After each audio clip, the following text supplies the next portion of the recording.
Irmãos, graça e paz, aleluia, louvado seja Deus. Hoje é 12 de março de 2024, ainda sobre o plano de leitura diante do nosso devocional. Estamos no livro de Efésios, capítulo 5, versículo 25 ao 33. A palavra do Senhor diz assim: Maridos, amem cada um a sua mulher, assim como Cristo amou a igreja e entregou-se por ela, para santificá-la, tendo-a purificado pelo lavar da água mediante a palavra, e para apresentá-la a si mesmo como igreja gloriosa, sem mancha, nem ruga ou coisa semelhante, mas santa e inculpável. Da mesma forma, os maridos devem amar cada um a sua mulher como a seu próprio corpo. Quem ama sua mulher, ama a si mesmo. Além do mais, ninguém jamais odiou ao seu próprio corpo. Antes, o alimenta e dele cuida, como também Cristo faz com a igreja. Pois somos membro do seu corpo. Por essa razão, o homem deixará pai e mãe e se unirá à sua mulher, e os dois se tornarão uma só carne. Este é o mistério profundo.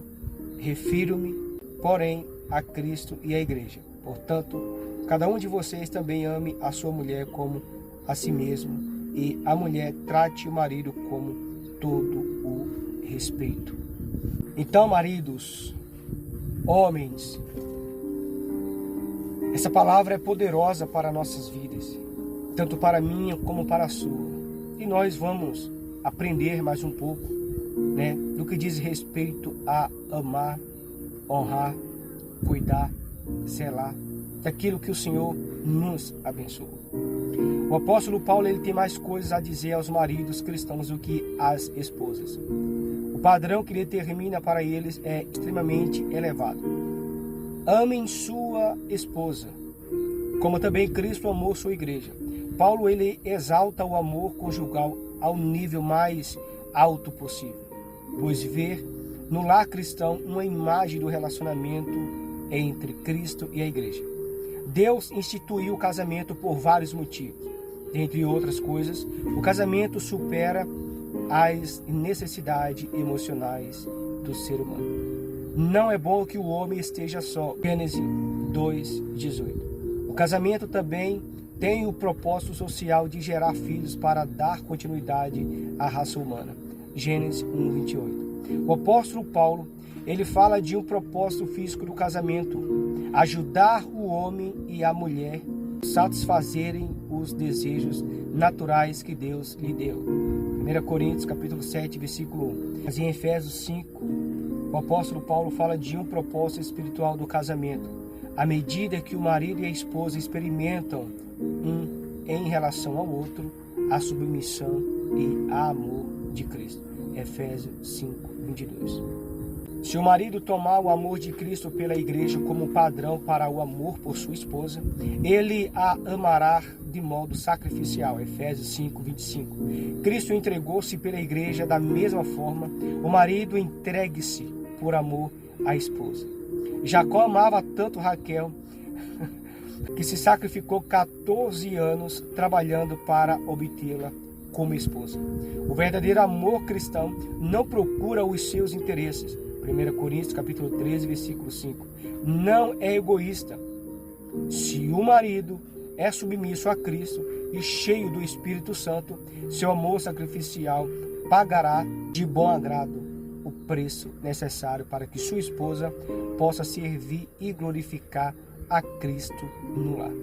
O amor ao marido também será santificado. Efésios capítulo 5, versículo 6. O termo santificar significa separar.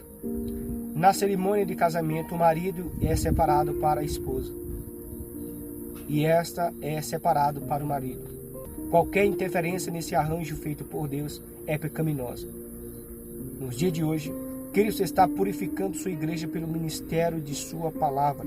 O amor do marido pela sua esposa deve ser purificador para ela e para ele, de modo que ambos possam se tornar cada vez mais semelhante a Cristo. Até mesmo o seu relacionamento físico deve estar sob o controle de Deus, a fim de ser um canal para o enriquecimento espiritual e para o prazer pessoal. 1 Coríntios capítulo 7, versículo 3. O marido não deve usar a esposa para seu prazer, antes deve demonstrar um amor bondoso, mutuamente gratificante e santificador.